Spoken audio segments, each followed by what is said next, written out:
नमस्कार दोस्तों, हमारे YouTube चैनल पूजा पाठ कथा कहानी में एक बार फिर से आपका स्वागत है।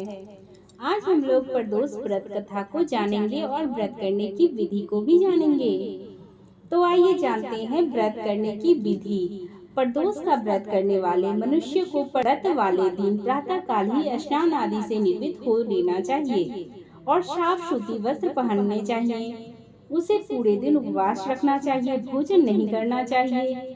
फिर प्रदोष काल में रात होने के लगभग 1 घंटे पहले हाथ मुंह धोकर साफ सूती वस्त्र धारण करने चाहिए।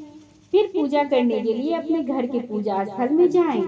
आप स्वयं कुश या ऊन से बने हुए आसन पर बैठे प्रसाद के लिए कोई मीठा पदार्थ भी अवश्य ही लाकर रखें। फिर भगवान शिव को प्रणाम करें, फिर उनको पुष्प और बेलपत्र समर्पित करें और धूप दीप जलाएं। फिर भगवान शंकर का ध्यान करें। उसके बाद में प्रदोष व्रत कथा को पढ़ें। उस दिन जो भी बार पढ़ रहा हो केवल उसी बार की व्रत कथा को पढ़ना चाहिए।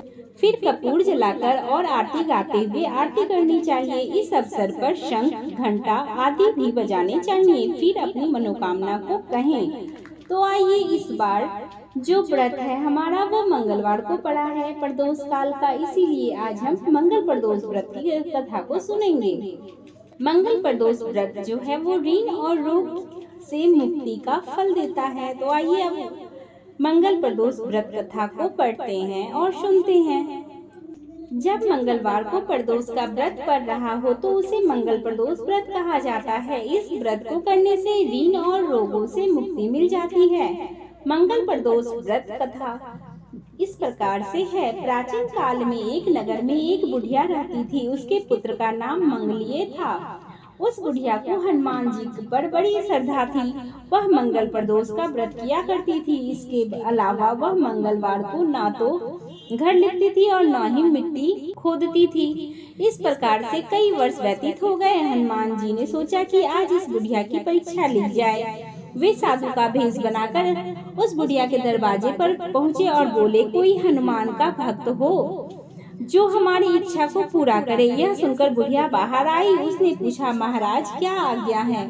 वह साधु बोले, मैं बहुत भूखा हूँ, भोजन करवा दो। तू थोड़ी सी जमीन लिप दे। बुढ़िया दुविधा में पड़ गई। फिर हाथ जोड़कर बोली, महाराज जमीन लिपने और मिट्टी खोदने के अतिरिक्त आप जो भी काम बताएंगे वह मैं अवश्य करूंगी। साधु बोले, तू अपने बेटे को बुलाओ, मैं उसे औंधा लिटाकर उसकी पीठ और आग जलाकर भोजन बनाऊंगा। यह सुनकर बुढ़िया विचार में पड़ गई, लेकिन फिर भी उसने अपने बेटे मंगलिया को बुलवाकर साधु महाराज हवाले कर दिया। उस साधु ने मंगलिया को औंधा लिटाकर उस पर आग जलाई और फिर बुढ़िया के सामने ही उस पर आग पर भोजन बनाकर भोजन किया। फिर उस साधु ने बुढ़िया से अपने बेटे मंगलिया को पुकारने को कहा। वह बुढ़िया बोली, हे महाराज मेरे हृदय को और न दुखाओ। लेकिन साधु न माने और उस बुढ़िया को मंगलिया को पुकारना पड़ा। बुढ़िया के पुकारते ही मंगलिया बाहर से हंसता हुआ दौड़ता आया। मंगलिया को जीवित देखकर बुढ़िया को बड़ा आश्चर्य हुआ। वह साधु के चरणों में गिर पड़ी। तब साधु ने उसे अपनी असली स्वरूप के दर्शन दिए। हनुमान जी के साक्षात दर्शन पाकर उस बुढ़िया का जीवन सफल हो गया। हनुमान जी ने उस बुढ़िया को वरदान दिया कि तुम्हारा यह पुत्र तुम्हारी सेवा करेगा तथा तुम्हारे सभी दुखों को दूर करके तुम्हारी कीर्ति फैलाएगा। इस प्रकार मंगल प्रदोष व्रत करके उस बुढ़िया के सारे दुख दूर हो गए। बोलिए भोलेनाथ की जय, बजरंगबली की जय। जय श्री राम। कथा पसंद आए तो एक लाइक अवश्य कर दें। कमेंट में जय माता दी जरूर लिख दें। धन्यवाद।